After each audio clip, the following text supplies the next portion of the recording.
오늘 저희가 함께 들여다볼 자료는 강승기 목사님의 누가 제자인가라는 제목의 설교입니다. 네, 이게 사도행전 1장을 배경으로 하죠. 맞아요.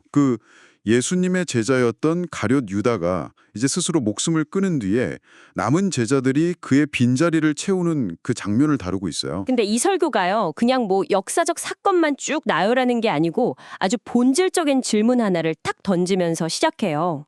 그 유명한 비교죠. 가룟 유다랑 베드로. 맞습니다. 그렇죠. 어떻게 보면 둘 다 스승을 배신한 거잖아요. 엄청난 실패를 경험한 인물들인데 맞아요. 그런데 왜 한 사람은 그렇게 비참한 죽음을 맞이하고 다른 한 사람은 초대교회의 정말 위대한 지도자로 다시 서게 됐을까? 이 둘의 운명을 가른 결정적인 차이가 대체 뭐였을까? 바로 그 지점을 파고드는 거죠. 네, 그래서 이번 시간에는 이 설교를 통해서 제자도의 본질이 뭔지, 또 단순한 후회랑 모든 걸 바꾸는 진짜 회개는 어떻게 다른 건지. 그리고 이 모든 걸 관통하는 새로운 피조물이라는 개념. 맞습니다. 이 개념이 오늘을 살아가는 우리에게 어떤 의미를 주는지 한번 깊이 이야기 나눠보려고 합니다. 아마 여러분의 삶에도 적용해 볼 만한 통찰이 분명히 있을 거예요. 그럼 그 시작점으로 한번 가볼까요? 설교가 아주 흥미로운, 어찌 보면 좀 도발적인 질문으로 문을 열거든요. 어떤 질문이죠? 예수님이 십자가에 못 박히는 게 하나님의 큰 그림, 그러니까 그분의 계획이었다면 네? 그 계획이 이루어지도록 결정적인 역할을 한 가룟 유다는 사실 좋은 일 한 거 아니냐? 이런 질문이에요. 이거 한 번쯤은 생각해 볼 법한 질문이네요. 굉장히 논리적인 함정 같기도 하고요. 그렇죠. 결과가 좋았으니까 과정도 정당화될 수 있냐? 뭐 이런 질문이기도 하고. 맞습니다. 인류 구원을 위한 필수 과정이었다면 유다는 뭐 필요악 아니면 숨은 공로자 이렇게 봐야 하나. 그런 생각이 들 수 있죠. 그런데 이 지점에서 설교가 명확하게 선을 긋습니다. 그건 어디까지나 신의 관점, 하나님의 입장에서나 가능한 이야기라는 거예요. 우리는 인간의 관점에서 봐야 한다. 네. 설교자가 던지는 진짜 질문은 이거죠. 수많은 사람 중에 왜 하필 나라는 존재가 그런 비극적이고 파괴적인 역할을 맡아야 하는가? 그럴 필요가 없었다는 거군요. 전혀 없었다는 거죠. 하나님의 계획이 인간의 자유의지나 선택을 그냥 무시하고 강제로 진행되는 그런 운명론이 아니라는 점을 분명히 하는 거예요. 그러니까 신의 계획이라는 어떤 거대한 담론 뒤에 숨어서 개인의 선택과 책임을 피하면 안 된다. 바로 그겁니다. 어쩔 수 없었어. 다 그렇게 될 일이었어. 이게 아니라는 거네요. 그렇죠. 유다에게는 분명 다른 길을 선택할 기회가 있었다는 거고요. 이 설교의 핵심 중 하나가 우리 중 누구도 이야기 속에 악역이 될 필요가 없다는 겁니다. 여기서 중요한 건 사실 예수님을 배신한 게 가룟 유다 혼자만이 아니었다는 점인 것 같아요. 맞아요. 베드로도 저주하면서 부인했고 다른 제자들은 다 도망가 버렸잖아요. 어떻게 보면 모두가 실패의 경험을 공유하고 있는 셈이죠. 그런데도 결과는 너무나 달랐다. 네, 이 미스터리를 풀기 위해서 설교는 먼저 이 제자들이라는 사람들이 과연 어떤 존재였는지를 다시 한번 짚어주더라고요. 네, 설교자가 단언하죠. 예수님의 제자들은 인류 역사상 가장 큰 축복을 받은 사람들이었다고. 가장 큰 축복. 그리고 중요한 건 가룟 유다 역시 그 축복의 한가운데 똑같이 서 있었다는 사실입니다. 그 축복의 스케일이 정말 상상을 초월하던데요? 그렇죠. 설교에서 나온 것만 한번 꼽아봐도 첫째, 오병이어 사건처럼 아무것도 없는 데서 물질을 창조하는 기적을 바로 눈앞에서 봤어요. 이건 그냥 마술쇼가 아니라 창조의 능력을 본 거네요. 그렇죠. 둘째로는 물질적인 풍요. 베드로가 밤새 고기 한 마리 못 잡다가 예수님 말씀 한 마리에 배 2척을 가득 채운 사건. 네네. 신적인 개입으로 인한 부를 체험한 거군요. 그리고 셋째, 죽은 나사로를 살리고 눈먼 사람을 보게 하고 온갖 불치병을 고치는 그 초자연적인 권능을 현장에서 아주 가까이서 지켜봤습니다. 인간의 생사화복을 주관하는 힘을 직접 본 거네요. 그리고 넷째, 하나님 나라에 대한 세상 어디서도 들을 수 없는 그런 심오한 진리의 말씀을 3년 내내 거의 과외 수업처럼 들었죠. 마지막으로는 그 모든 시간 동안 예수님이랑 같이 먹고 자고 여행하면서 모든 걸 공유하는 정말 완벽에 가까운 공동체를 누렸고요. 기적, 부, 권능, 지혜, 공동체, 인간이 바라는 거의 모든 걸 최고의 수준으로 경험한 거예요. 와, 근데 여기서 정말 소름 돋는 지점은 이 모든 걸 베드로랑 가룟 유다가 똑같이 공유했다는 겁니다. 누구 하나 덜 경험한 사람이 없다는 거. 네. 바로 그래서 더 궁금해지는 거죠. 도대체 무엇이 이들의 운명을 갈라놓았을까? 이 지점이 저도 가장 흥미로웠어요. 같은 스승 밑에서 같은 걸 보고 같은 걸 들었는데 완전히 다른 길을 가게 된 그 결정적인 분기점. 네, 설교는 그 분기점이 바로 죽음이라는 문제였다고 분석하더라고요. 아, 죽음. 네. 그들이 신처럼 믿고 따랐던 스승이 너무 무력하게 잡혀가고 십자가에서 죽는다는 그 현실. 그걸 마주했을 때 믿음이 송두리째 흔들린 거죠. 바로 거기서 두 사람의 내면이 갈라지기 시작하는군요. 네.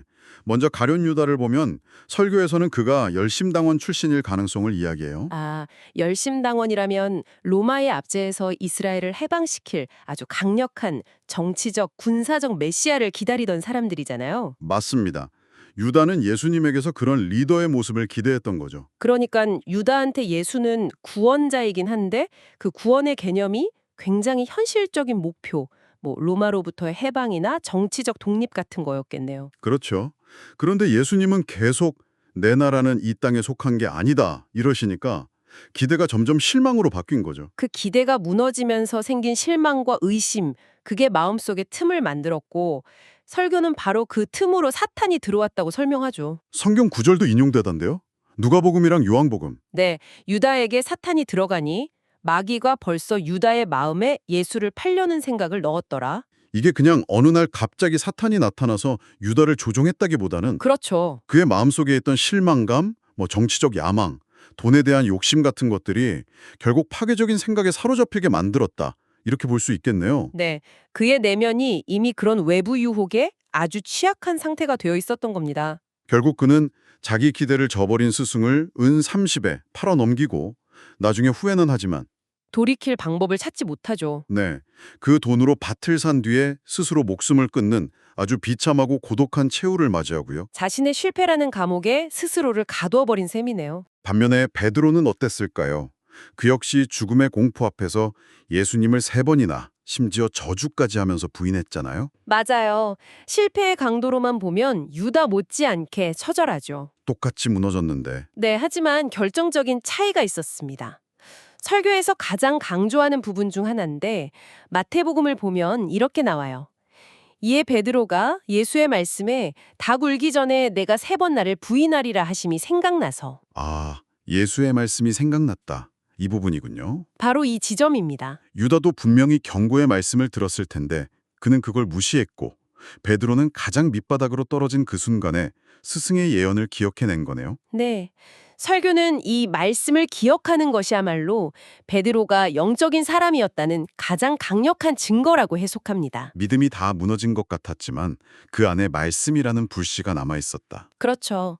그 말씀이 기억나니까 자기 죄의 깊이를 깨닫고 심히 통곡하잖아요. 이건 자기 연민이나 절망의 눈물이 아니라 진심 어린 회개의 눈물이었던 거죠. 아, 이게 바로 모든 회복의 시작점이 되었군요. 맞습니다. 그러니까 유다의 반응은 후회에 가까웠고 베드로의 반응은 회개였다. 이렇게 볼 수 있겠네요. 아주 정확한 분석입니다.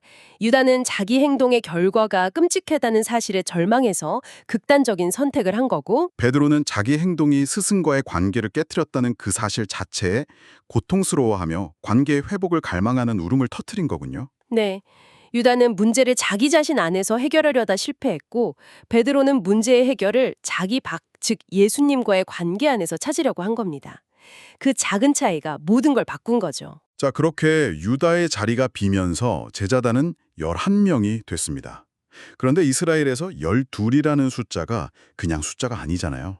그렇죠. 이스라엘 12지파를 상징하는 완전수, 공동체의 상징이죠. 그래서 한 명을 보충해야만 했던 거고요. 네, 사도행전 본문이 새로운 사도를 뽑는 과정을 보여주는데 여기서 제시된 자격 조건이 아주 의미심장해요. 2가지 조건이 있었죠. 첫 번째가 항상 우리와 함께 다니던 사람이어야 한다. 네, 그냥 잠깐 따라다닌 사람이 아니라 요한의 세례 때부터 예수님의 승천까지 그 모든 여정을 처음부터 끝까지 함께한 사람. 이건 단순히 이력서를 보는 게 아니네요. 예수님의 삶과 가르침을 머리가 아닌 온몸으로, 삶으로 경험한 사람을 찾는다는 뜻이군요. 맞습니다. 그리고 2번째 조건이 훨씬 더 중요해요. 바로 예수께서 부활하심을 증언할 사람이 될 사람. 아, 부활의 증인? 이게 사도의 가장 핵심적인 사명이자 존재 이유라는 겁니다. 가르침을 전하는 것도 중요하지만 그 모든 걸 완성하는 부활의 증인이 되는 게 사도의 본질이라는 거죠. 그래서 이 조건에 맞는 후보 두 사람이 추천됐고 기도한 후에 제비를 뽑아서 마띠아가 최종 선택되죠. 네, 그렇게 12사도의 수를 다시 채우게 됩니다. 자, 이렇게 해서 조직은 재정비됐어요. 그런데 설교는 여기서 멈추지 않고 한 걸음 더 깊이 들어가더라고요. 이게 진짜 해결책이었을까? 그렇죠. 조직의 빈자리를 채우는 건 어찌 보면 행정적인 조치에 불과하잖아요. 맞아요. 진짜 문제는 베드로를 포함한 나머지 제자들이 그토록 두려워했던 죽음의 문제를 어떻게 극복하고 진짜 증인으로 거듭날 수 있었느냐, 이 점이죠. 사람 한 명 바꾼다고 해결될 문제가 아니었다. 바로 그 마지막 퍼즐 조각이 부활하신 주님을 만난 경험이라고 설교는 이야기합니다. 이게 모든 걸 바꿔놓은 게임 체인저였다는 거죠. 아, 네. 이 경험을 통해서 그들은 단순히 용기를 좀 얻은 정도가 아니라 존재 자체가 바뀌었다고 설명해요. 존재 자체가요. 네. 여기서 등장하는 핵심 개념이 바로 새로운 피조물입니다. 아, 고린도후서 5장 17절. 그런즉 누구든지 그리스도 안에 있으면 새로운 피조물이라. 이전 것은 지나갔으니 보라 새 것이 되었도다. 바로 그 구절입니다. 이전 것은 지나갔으니 보라 새 것이 되었도다. 이 구절이 정말 강력하게 다가오던데요. 그렇죠. 설교에서는 이게 그냥 예수님이 부활하셨구나 하고 머리로 동의하는 지적인 깨달음이 아니라고 강조해요. 그럼 뭐죠? 2000년 전 갈릴리에서 일어났던 그 십자가와 부활 사건이 성령을 통해 지금 여기 나의 사건이 되는 실제적인 변화라는 거죠. 아, 이게 정말 중요한 포인트예요. 제자들은 부활하신 예수님을 직접 만났잖아요. 죽음을 이긴 생명을 눈으로 보고 손으로 만졌어요. 네네. 그 순간 그들을 올가매던 죽음에 대한 공포가 완전히 사라진 겁니다. 우리 스승님이 죽음을 이기셨는데 우리가 뭘 두려워하겠는가? 이런 담대함이 생겼겠네요. 바로 그거죠. 이것이 그들을 완전히 다른 존재, 즉 새로운 피조물로 만들었다는 겁니다. 그런데 우리는 2000년 전 제자들처럼 부활하신 예수님을 직접 만날 수는 없잖아요. 그렇다면 오늘날 우리에게 새로운 피조물이 된다는 건 어떤 의미일까요? 좋은 질문입니다. 그래서 설교가 아주 구체적인 방법을 제시해요. 방법이요? 바로 선포와 고백입니다. 선포와 고백. 네. 과거의 실패, 상처, 약점 같은 이전 것에 나 자신을 묶어두는 게 아니라 그리스도 안에서 내가 새로운 존재가 되었다는 사실을 의지적으로 붙잡고 선언하라는 거예요. 예를 들면 나는 과거의 실패로 규정되는 사람이 아니다 라거나 나는 그리스도 안에 있다. 나는 예수 생명으로 산다. 이렇게 계속 나의 새로운 정체성을 입으로 고백하고 선언하는 행위. 맞습니다. 이게 일종의 영적 재활훈련 같은 거예요. 우리의 뇌와 영혼은 우리가 반복해서 듣고 말하는 것에 영향을 받거든요. 아, 계속 과거의 실패를 곱씹으면 우리는 실패의 노예가 되지만 새로운 정체성을 선포하면 우리의 생각과 행동이 그 정체성을 따라가기 시작한다는 거죠. 그렇게 할 때 우리 안에서 새로운 피조물로서의 생명력이 실제로 흘러나오기 시작한다. 네. 설과에서 사용된 무덤 비유가 이 지점에서 아주 인상적이었어요. 맞아요. 무덤은 과거, 끝, 절망의 상징이죠. 그렇죠. 인간의 모든 경험과 지식은 사람은 무덤에 들어가면 끝이다 라고 말하는데 예수님은 그 모든 인간적 한계의 상징인 무덤을 깨고 부활하셨죠. 바로 그 지점이군요. 그래서 새로운 피조물로 산다는 건 더 이상 과거라는 무덤에 갇혀 살지 않겠다는 선언인 겁니다. 가룟 유다는 결국 자신의 실패와 절망이라는 무덤 속에 갇혀버렸고요. 하지만 베드로와 다른 제자들은 예수님의 빈 무덤을 목격함으로써 자신들을 가두려던 실패와 두려움의 무덤에서 걸어 나올 수 있었던 겁니다. 과거의 경험과 지식의 한계를 뛰어넘어 새로운 가능성을 열어가는 존재가 된 것이군요. 바로 그렇습니다. 그렇군요. 결국 진정한 제자는 한 번도 실패하지 않은 완벽한 사람이 아니라 실패했을 때 어떻게 반응하는가에 따라 결정된다는 거네요. 맞아요. 자기 생각과 기대라는 감옥에 갇혔던 유다와 달리 절망 속에서도 말씀을 붙잡고 부활의 생명을 통해 새로운 존재로 거듭났던 베드로. 그 차이가 모든 걸 결정한 셈입니다. 네. 그래서 설교의 최종 결론은 명확해요. 어제의 내가 누구였는지는 더 이상 중요하지 않다는 겁니다. 중요한 것은 오늘 내가 그리스도 안에서 새로운 존재가 되었다는 사실을 믿고 그 정체성으로 살아가는가. 네, 그 사람이 바로 오늘 성경이 말하는 진짜 제자라는 거죠. 강승기 목사님의 설교를 통해 제자도에 대한 아주 근본적인 통찰을 얻게 된 것 같습니다. 결국 제자도의 핵심은 나는 실패하지 않을 거야 라는 결심이 아니라 나는 실패하더라도 다시 일어설 수 있어 라는 믿음. 그리고 그 믿음의 근거가 되는 부활의 능력에 있다는 것을요. 이전 것은 지나갔다는 선언이 얼마나 강력한 힘을 가지는지 다시 한번 생각하게 되네요. 그렇죠. 이 선언은 과거를 그냥 부정하거나 잊어버리라는 뜻이 아니에요. 오히려 과거가 더 이상 현재의 나를 지배하거나 미래의 나를 규정하지 못하도록 그 힘을 무력화시키는 선언에 가깝죠. 아, 그렇다면 오늘 이 내용을 들으신 여러분께 마지막으로 질문 하나를 던지면서 마무리하고 싶습니다. 네. 만약 오늘 여러분을 올가매는 과거의 경험이나 생각, 혹은 스스로에 대한 부정적인 딱지 하나를 지나간 것으로 선언할 수 있다면 그것은 무엇이며 그 대신 자신에 대해 어떤 새로운 것을 선포하시겠습니까?